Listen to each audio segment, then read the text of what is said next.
G'day everybody and welcome back to Brick Garage Australia. Today we're going to be doing Lego Technic's Dragster. It is model 42103, it's for 7 years and up. It retails for around $30 odd in Australia and has 225 pieces. Let's get started.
Thanks for watching me build this Dragster. It took a touch over an hour.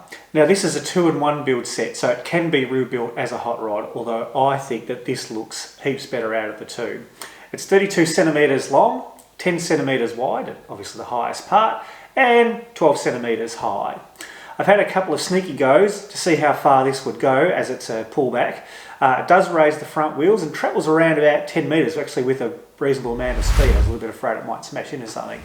I hope you enjoyed watching. If you haven't already, please subscribe. Please drop me a comment, like and share this video. I look forward to seeing you again next time on Brick Garage Australia. Bye for now.